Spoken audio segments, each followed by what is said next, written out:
Parte due cortei di protesta ai giardini all'Arsenale contro Russia e Israele, urla, slogan e fumogeni di Pussy Riot e Femen, solidarietà con l'Ucraina. Il presidente della Biennale butta fuoco, tira dritto, no alle esclusioni preventive, non siamo un tribunale ma un giardino di pace e dialogo, e conferma avanti con audacia e libertà. Parlano Anna e Luca, gli attivisti veneti sequestrati per 30 ore, annunciano la partecipazione alla manifestazione contro il padiglione israeliano alla Biennale. Giornata di commemorazione e ricordi per i 50 anni dal terremoto che devastò il Friuli, le vittime e i feriti, poi la ricostruzione, il capo dello Stato e la premier a Gemona. Dolore a Foggia, sull'altopiano di Asiago, per la morte del piccolo Tommaso scomparso a soli 7 giorni di vita, era nato prematuro all'ospedale San Bortolo. Gestiva il traffico di cocaina e hashish direttamente dalla sua cella del carcere di Rovigo usando un telefono clandestino e chat criptate, arrestato 8 persone. Arrestato a Noventa Padovano un latitante ricercato per aver abusato di modelle minorenni in Romania, deve scontare 19 anni di carcere. Oltre 100 iscritti alla 52esima edizione del concorso per giovani cantanti lirici Toti Dal Monte, presentato questa mattina a Treviso il sovrintendente della Fenice Colabianchi, presidente di giuria. Buonasera, ben ritrovati, edizione regionale dei nostri notiziari. Queste dunque le notizie di oggi, mattinata caratterizzata anche da due cortei di protesta che si sono presi la scena ai giardini all'Arsenale, fumogeni gialli e azzurri in solidarietà con l'Ucraina. Sentiamo.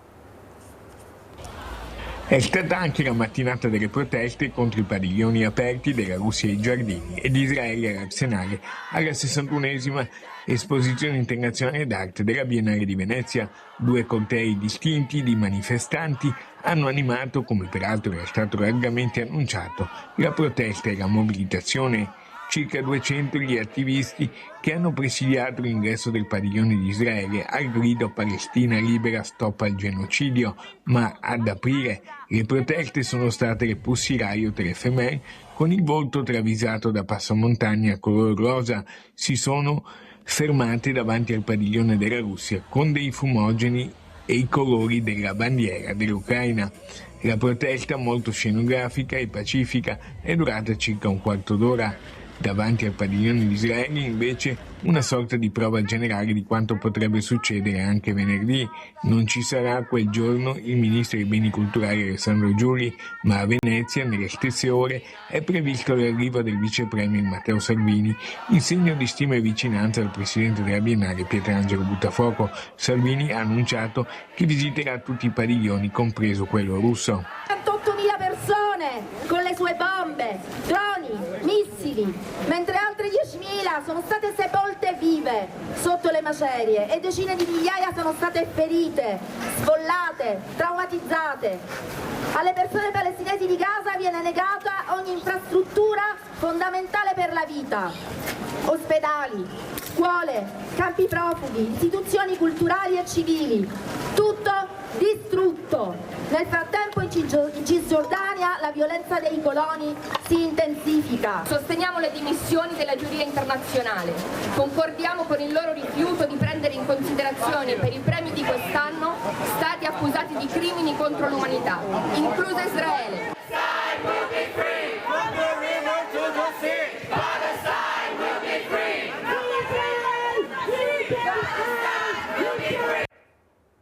Quasi 5 minuti di applausi hanno accolto il discorso del presidente della Biennale di Venezia, Pietrangelo Buttafuoco, che ha ribadito l'autonomia della fondazione richiamando le parole del presidente della Repubblica. Non intendiamo barattare per il quieto vivere politicante 130 anni di storia che hanno raccontato sempre così il mondo.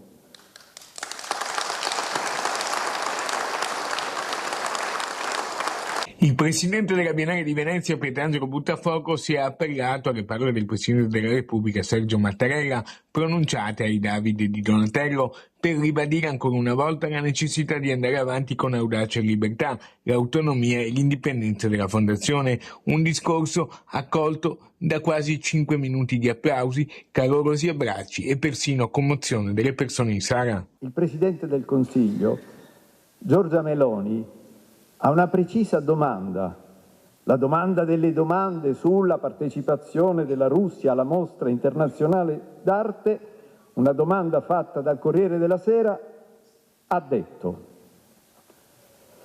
la Fondazione La Biennale di Venezia è autonoma. Ha fatto la doverosa premessa: non sono d'accordo, ma. E proprio quel ma,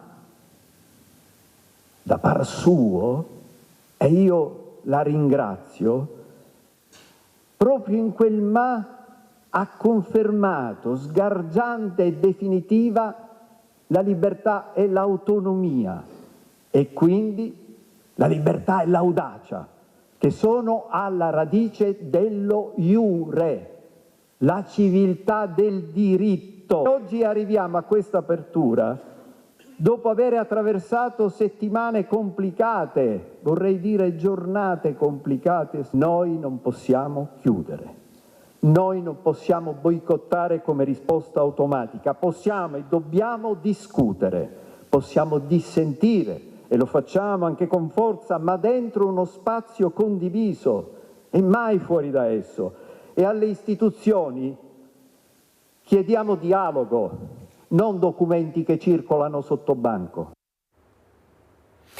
Tornati in Italia hanno raccontato quanto hanno subito dopo il fermo delle forze israeliane in acque greche. Gli attivisti veneti salpati con la Global Summit Flottiglia hanno annunciato la partecipazione alla manifestazione di Venezia contro il padiglione israeliano alla Biennale. Attualmente in detenzione, anzi in rapimento, in ostaggio, ci sono ancora 2 compagni della Summit Flottiglia, che sono Thiago e Saif. Un dato importante è ricordare che Saif non è solo stato rapito dalle forze di occupazione israeliane, ma è stato rapito in territorio italiano, perché è stato rapito nella Saf, una nave che batteva bandiera italiana. Il trevigiano Luca Cuzzato e la padovana Anna Ghedina sono i 2 attivisti tra i più giovani partecipanti alla missione della Global Summit Flottiglia, che facevano parte del gruppo fermati in acque internazionali dalle forze israeliane. I 2 ragazzi sono tornati poche ore fa in Italia dopo essere stati sottoposti alle visite mediche per le violenze fisiche e psicologiche che hanno denunciato di aver subito durante il fermo. Per 30 ore abbiamo vissuto violenze psicologiche, fisiche, petardi, spari, pistole stordenti, granate e privazione del sonno e privazione di diritti principali della persona. Il mio racconto non vuole essere molto rilevante nelle cose che voglio dire, perché ho vissuto delle cose, ovviamente potete immaginarle, non piacevoli, ma la cosa che ci teniamo, anzi io ci tengo particolarmente che esca, è che non è nulla rispetto a quello che vivono le persone palestinesi. Picchiati e costretti alla privazione del sonno e del cibo, alcuni di loro sottoposti ad isolamento dopo essere stati bloccati a pochi chilometri dalla Grecia la notte tra il 29 aprile e il 1 maggio. La flottiglia nelle prossime settimane dovrebbe ripartire con una nuova missione. Intanto si annunciano mobilitazioni venerdì a Venezia contro il padiglione israeliano alla Biennale. Sarà una giornata di mobilitazione e di sciopero con appuntamento in Viale Garibaldi, che avrà come obiettivo dimostrare con tutta la nostra forza la nostra contrarietà al padiglione genocidio, come è stata chiamata questa manifestazione contro il padiglione genocidio. Manifestazioni in programma anche a Padova il prossimo 15 maggio e poi il 16 maggio la mobilitazione nazionale a Roma e Milano. Giornata di commemorazioni e ricordi per i 50 anni dal terremoto che devastò il Friuli, le vittime e feriti, poi la ricostruzione. Sentiamo le parole del capo dello Stato. I buoni risultati della ricostruzione, sono diventati elementi propulsivi dello sviluppo economico e sociale nei decenni successivi. L'economia del nord-est, nel suo complesso, agevolata anche dall'essere più inserita nelle vie di comunicazione verso il centro del continente, ha avuto nel Friuli uno dei suoi motori più attivi e determinanti. Queste terre ferite nel 76 hanno conquistato un ruolo di rilievo. Quel che ha fatto seguito alla tragedia di 50 anni or sono conferma che il futuro dipende da noi, che l'esito della storia non è mai scontato, ma è affidato alla responsabilità e alle scelte di persone e comunità. Un insegnamento qui manifestato in Friuli che vale sempre, anche oggi, di fronte alle guerre, agli squilibri crescenti nel mondo, alle volontà di sopraffazione. Ricorrono in questo 2026 160 anni dalla riunione all'Italia del Veneto e dello storico territorio del Friuli, anni in cui le virtù patriottiche di queste contrade hanno tanto offerto al nostro Paese. Nell'80° anniversario del voto che volle la Repubblica e diede origine alla sua Costituzione, oggi qui a Gemona, nella solenne cornice del Consiglio regionale, insieme agli amministratori locali, insieme ai rappresentanti delle istituzioni, del volontariato, in una terra e di fronte a un popolo capace di affrontare le avversità, di rialzarsi, ribadiamo in un momento di memoria e di impegno il patto di non lasciarci fuorviare nel cammino di progresso, nell'affermazione dei valori di solidarietà e di coesione che qui sono stati in maniera esemplare vissuti e realizzati.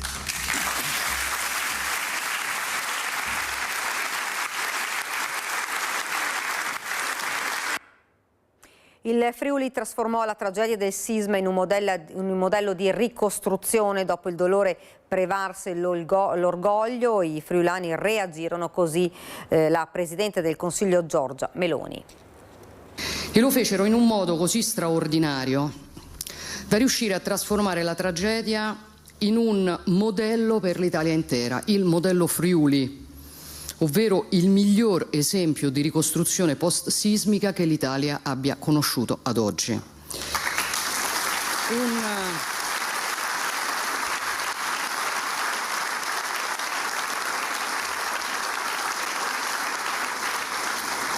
Un modello che nasceva da intuizioni semplici eppure brillanti, così visionarie per l'epoca da essere ancora efficaci oggi.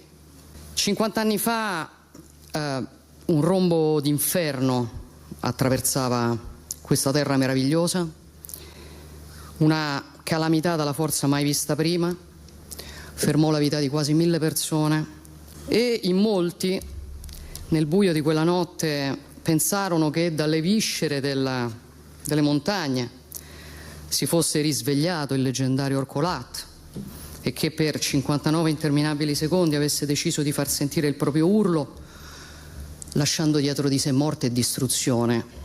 Il tempo della paura, il tempo del dolore fu breve, perché ci fu un altro sentimento che immediatamente si fece largo nel cuore dei friulani, e quel sentimento era l'orgoglio, dove in molti si sarebbero sentiti sconfitti, sarebbero stati vinti dal lutto, dalla disperazione. I friulani no. I friulani fecero la propria mossa. I friulani decisero di sfidare l'orcolato. Come dicono i latini, verba movent exempla trahunt. Le parole muovono, ma gli esempi trascinano. Fu l'esempio dei friulani a trascinare quegli italiani, e sempre i friulani risposero a quell'incredibile atto d'amore con parole che allora apparvero sui muri e sono apparse anche sul video di oggi. Il Friuli ringrazia e non dimentica, ma oggi sono di fatto scolpite nella storia e nella memoria della nostra Repubblica. Continuiamo con la cronaca. Dolore a Foggia per la morte del piccolo Tommaso scomparso a solo 7 giorni di vita. Non c'è piede tanto piccolo da non lasciare un'impronta su questa terra. Una frase che tocca il cuore di ognuno, scelta per comunicare la scomparsa del piccolo Tommaso, il bimbo di Foggia morto a soli 7 giorni di vita. Una morte che ha riempito di quel dolore sordo, cupo, che ti entra sin nelle viscere l'intera comunità di Foggia, perché la morte di una creatura così piccola si fa troppa fatica ad accettare. Il bimbo era nato prematuro all'ospedale di Vicenza e al San Bortolo era stato ricoverato nel reparto della terapia intensiva neonatale in condizioni molto delicate.